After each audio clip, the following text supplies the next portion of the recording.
Bídìnláì ta'ala lálẹ́ yìí a máa wo review ọ̀kan nínú àwọn àfáà wa bákan náà, àwọn aṣáájú wa dáadáa, Barrister Ahmed Adetola Kazeem tí wọ́n pè ní tí wọ́n gbajúmọ̀ pẹ̀lú orúkọ Abu Muhsin.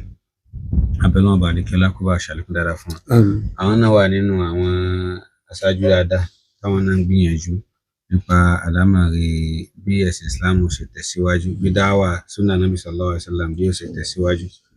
Bó tilẹ̀ jẹ́ wípé wọ́n ti kọ́kọ́ ṣe àwọn ìgbìyànjú, àbí ká sọ pé wọ́n sì ń ṣe àwọn ìgbìyànjú lọ́wọ́ nípa fíìdì tiwọn tó jẹ́ law. Wọ́n máa ń ṣe advocacy fún àwọn ọmọ ìyá tí wọ́n bá wà ní àbí ìhámọ́ tó wà lẹ́wọ̀n. Wọ́n máa ń ṣe advocacy fún wọn. Bóyá ẹni tó bá jẹ́ wípé bóyá ẹni tó gbé débẹ̀ ní tí ò yẹ kó gbé débẹ̀ ni wọ́n parọ́ mọ́ ni, àbáwọn tó yẹ kí wọn ò parọ́ mọ́ náà táwọn náà sì jẹ́wọ́ bẹ́ẹ̀ pé àwọn jẹ̀bi, àmọ́ tí èsì ẹ̀ṣẹ̀ tó jẹ́ ẹ̀ṣẹ̀ tó kàǹkà, bóyá ẹ̀ṣẹ̀ tó nídìí pé kéèyàn béèlì àwọn èèyàn jáde. Nítorí rehabilitate wọn náà. Kan rehabilitate wọn kó máa ń ṣe àwọn ìgbìyànjú bẹ́ẹ̀ náà ń ṣe àwọn ìgbìyànjú dáwà náà.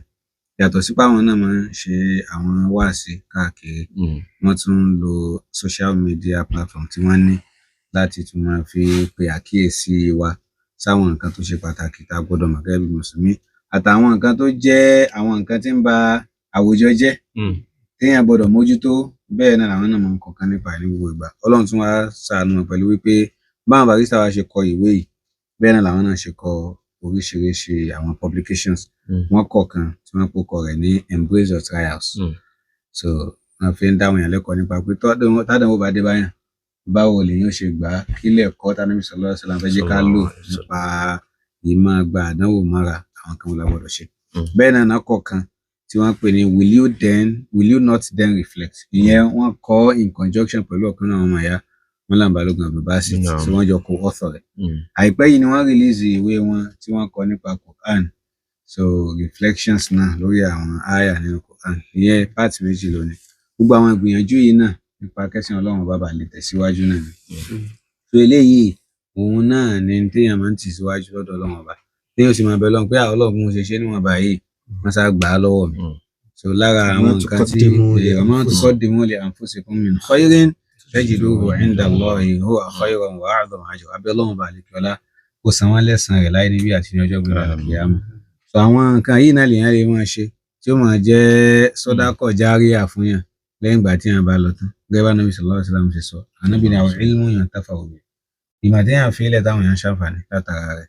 So lára àwọn tí ó máa jẹ́ sọ̀dákọ̀tì fún yàn ni. Abẹ́ Ọlọ́run ọba àlekíọ́lá kó ka gbogbo àwọn iṣẹ́ yìí kún ṣe dáadáa wọn.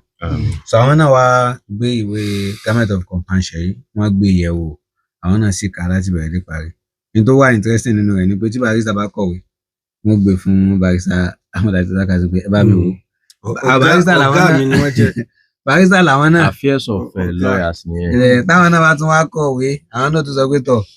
àsùnjẹ iṣẹ́ yìí náà ẹ bá mi wò. Senior colleague.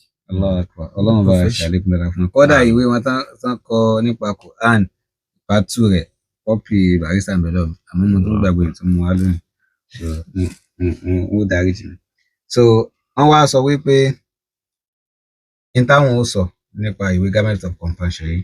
òun náà ni wípé gẹ́gẹ́ bí àwọn sì ti ka ìwé tí wọ́n kọ sẹ́yìn tí ń ṣe halal sex and intimacy, eléyìí ó tún wà more practical. Halal sex and intimacy wà practical o, but wọ́n structure halal sex and intimacy in the sense that gbogbo ohun tó bá níìdì bó ṣe ń wọnú ìgbéyàwó lọ yìí àbí wọ́n tó ti wà ń bẹ̀ tẹ́lẹ̀ náà tó bá níìdì tí ó fi múlẹ̀ òun dúró ó rí kà ń bẹ̀. Garment of Compassion wà ní follow fún halal sex and intimacy, ó tún fún wa ní a more practical model. Torí wípé ó wide àkọ́kọ́, ẹlẹ́ẹ̀kejì àwọn tí wọ́n ka halal sex and intimacy ní tí wọ́n ti mú padà wá gẹ́gẹ́ bí feedback pé agbádùn tí àdírẹ́sì yìí o àmọ́ ẹ tún bá wa àdírẹ́sì nǹkan báyìí, ẹ tún bá wa àdírẹ́sì nǹkan báyìí, ẹ tún bá wa àdírẹ́sì nǹkan báyìí. Bó ṣe jọ wípé kò sẹ́ni tó lè kọ nǹkan tí a rí gbogbo ohun tá a fẹ́ mú ń bẹ̀ completely. Quran Ọlọ́run ọba àlekíọ́lá nìkan òun ni gbogbo ohun tí a fẹ́, kò ní di review, kò ní di second edition, kò ní di third edition. a tún máa fi Quran a tún máa fi tú Quran. Bẹ́ẹ̀ ni Ọlọ́run ọba àlekíọ́lá sọ pé má bàa rọ́ọ̀tún náà fi kìtàbí ṣe, kò sí nǹkan kan nínú Quran yìí tí ẹ̀ ń wá táwọn Ọlọ́run ò tí dá sí. Ní tí wọ́n bá wí pé kò sínú Quran ò tí dọ́dọ̀ àwọn àfáà kò lọ bèrè ni. wọ́n máa yọ àyà fún wọ́n máa yọ fún wọn tó máa wò pé ṣé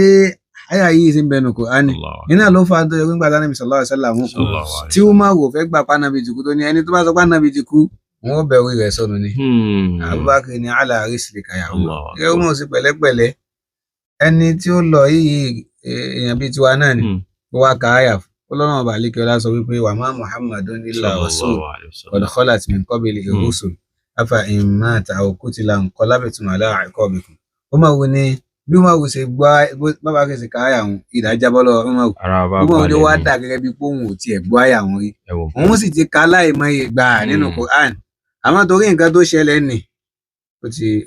ti gbàgbé. tafsir gangan ló ti wá tafsir ló lọ́lọ́run fi hàn wọn real life so báyìí náà ni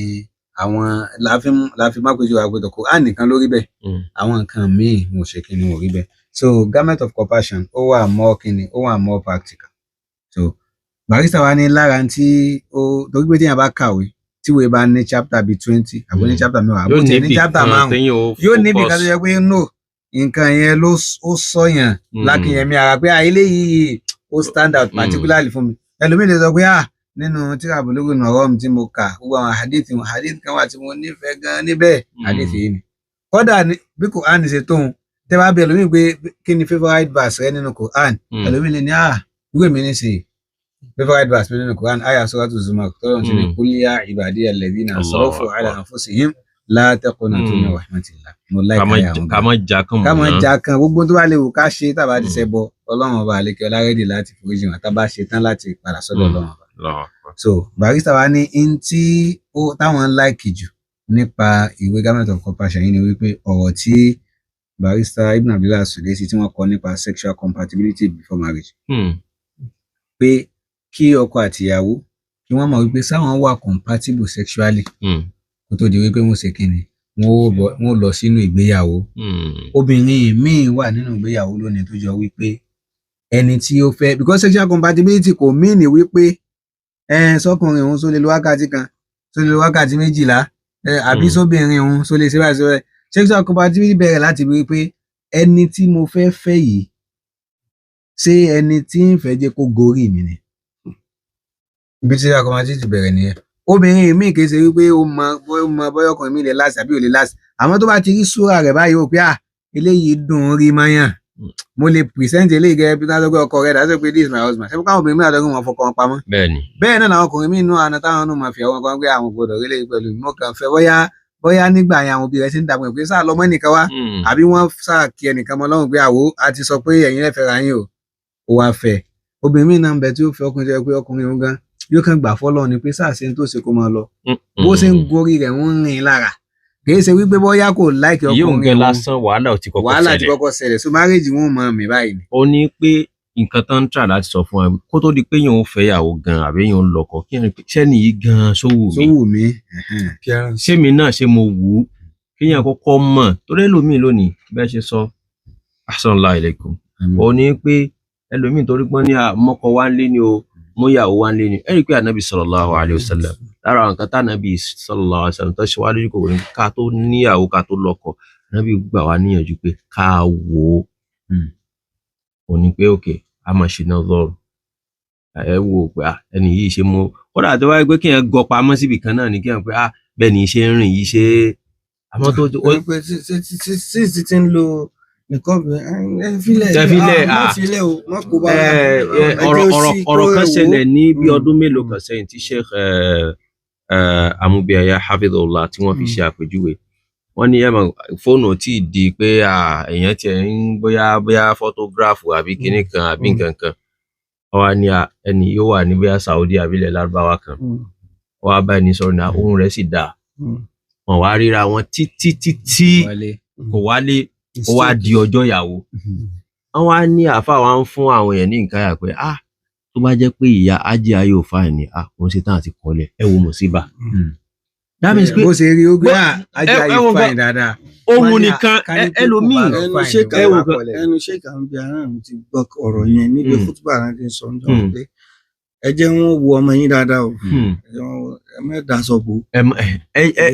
ẹ wo pé tọ̀ àwọn àmọ́ nǹkan tí ṣe rí àkànfilẹ̀ òun náà ni pé àwọn èèyàn wà ń bẹ̀. àmọ́ kò sí bóbìnrin ṣe wọ hijabu tó náà wọ́n tó bá lójú tó tẹ́jú rẹ̀ kalẹ̀ báyìí ó wò òun ló fà tó jẹ́ pé tóbìnrin bá wọ ìjáàbò ó lo nìkọ́b kò ní pé kẹ́ mọ́ lò àgézì ń fún un ibi tí yóò ti ní lò àgézì rẹ̀ òun ni pé mo fẹ́ fẹ́ ni ọ wà á wò dáadáa nínú ìjáàbò tó wọ̀ òun náà bó láyà rẹ̀ rí kódà bí ò bá tún tẹ́yàn bó lẹ́yìn rẹ̀ rí kéèyàn tún àwọn àti yẹn bá láwọn náà ló fi dáa ká ní àwọn ká má máa sọ pé àtọ́rí pé èèyàn ń ṣe súnà ò wá lé ẹbí kankan ò lára kankan ò léèyàn kankan tì ọ́ súnà nábì kọ́ kódà kéèyàn rán àwọn àǹtí yẹn lọ pé àǹtí ìbí sóògùn máa ń wọ ọmọ yìí dáadáa. àwọn tá a bá fẹ́ pè sórí ètò 09072386975 magic 08134644877 àwọn nọ́mbà méjèèjì tí ẹ lè pè wá sínú látàárọ̀ nísìnyí ẹ rí i pé a ti sọ àwọn ọ̀rọ̀ tó pọ̀ so ibi tá a dé dúró yìí ibi tá a ti máa ń gbọ́ feedback látọ̀dọ̀ ẹ̀yin tẹ wà ń lé so that a fi lè mọ wọ́n máa sọ tẹ́lẹ̀ pé rédíò àsọ̀rọ̀ mọ́ gbèsè ó ti kọjá bẹ́ẹ̀ gbèsè báyìí ní sì ti ń gba ìdáhùn padà. 09072386975 tàbí 08134644877. so bá a ṣe ń sọ̀rọ̀ kan so ó ní pé kódà èèyàn lè. Wa alaikum salaam wa rahmatullah. Naam. Ṣe mi jákùnlọ. Ṣe rí dájú ìbára ẹ̀ tó gbé. Wọ́n látọkùnrin bí ọmọ yìí ò wọ̀. Bẹ́ẹ̀ ni fún obìnrin náà. Bíkọ́ sí nìyẹn, ó máa ń ṣe ẹ̀kọ́ tẹ́ pé obìnrin mi yìí máa ń tọkùnrin yìí máa ń rí àbí tó bá tó sí ìdíkọ̀ láì bá wá fi ra fún àjọ sí òkun òwò àwọn. Wọ́n fẹ́ bá aláàjọ bá fẹ́ bá ní ìgbàgbọ́ papọ̀. Wọ́n máa ń rí àjẹ kí ìgbẹ́. Tọ ibi tán ta fà sí ó clear gan. Obìnrin mi wà tó jẹ́ wípé nítorí lára ọkùnrin tó fi fẹ́ òun lówó rẹ̀. Òun gángan ò sì wú. Òun gángan ẹni tó lówó ò sì wú. Yóò wá rò pé tó bá tún fún olówó òun lè cope. Àbọ̀ wá débẹ̀ tán ó padà rí pé owó yẹn gan ò tẹ̀ wá sí ń bẹ̀ àbí ẹgbẹ́ owó tóun tẹ̀ rò pé wà ń bẹ̀ òun kẹ́kọ̀ọ́ sí. Wa alaikum salaam wa rahmatullah. Ẹ káalẹ́ sà ẹ ṣeun gan.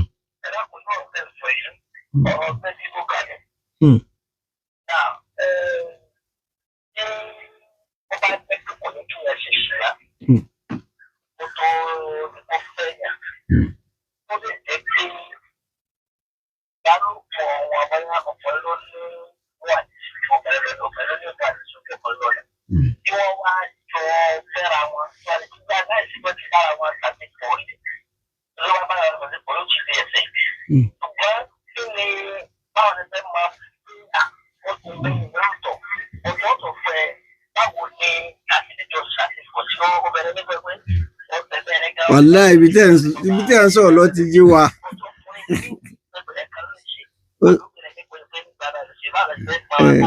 Ó ti yé sà jazakumullah khairan ṣe rí advice mi fún àwọn èèyàn lórí eléyìí ó ní pé ẹlòmíràn kan bàbá ṣe bó láti fẹ́ mọ ẹni ní ṣe o ẹ sì gbọ́dọ̀ ṣe ní tí ò gbọ́dọ̀ jẹ́ kẹ́ ẹ ṣe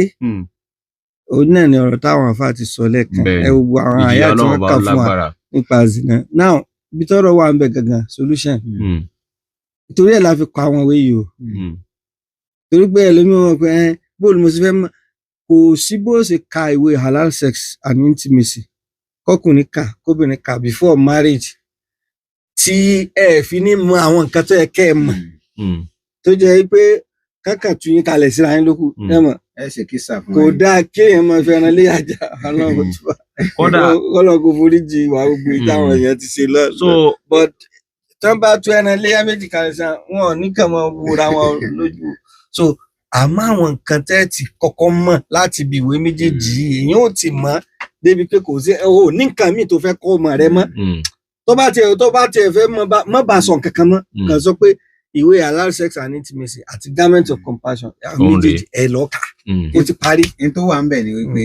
ọ̀pọ̀lọpọ̀ ẹlòmíì tó máa ń béèrè ìbéèrè yìí ní ti máa ń fà ní pé ẹlòmíì tí ò yẹ kó dánwò níta ìgbéyàwó tí ò tí ì ṣègbéyàwó ń ti ń ṣe kígbéyàwó tẹ́lẹ̀ náà ẹni tó bá mọ́ lọ́kùnrin. Wa alaikum salaam. Àmín. Yes, ma. Àmín.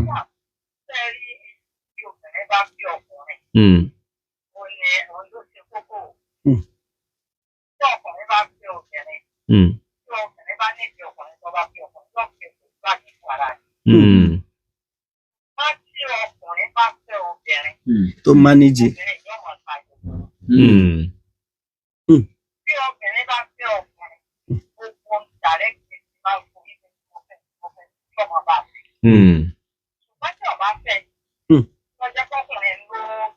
Tó tira rẹ̀ mọ́ lọ́rùn.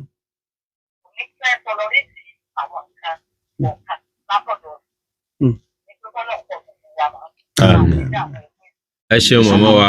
ẹ ṣeun gan. Ó yẹ pé mistake téèyàn lè ṣe láyé nísìn tó bá jọ pé tó ní ṣe pẹ̀lú ọ̀rọ̀ ìbálòpọ̀ ni o pé ó ní pé ọkùnrin àtobìnrin ọkọ àtìyàwó àwọn tó fẹ́ fẹ́ra wọn gbọ́dọ̀ mọ̀ nímọ̀ nípa kinní yìí to an extent láti fi lè pé kán nímọ̀ nípa kinní yìí to an extent náà láti kọ àwọn ìwé méjèèjì kọ́lọ́mbà kò ṣe ní rọrùn fún wa. ẹ jẹ́ kí n kàn sí pẹ̀lú ọgọ́lọ́mbà subhanakallahumma wa bihamdik ashhadu an la ilaha illa anta astaghfiruka wa atubu ilayk.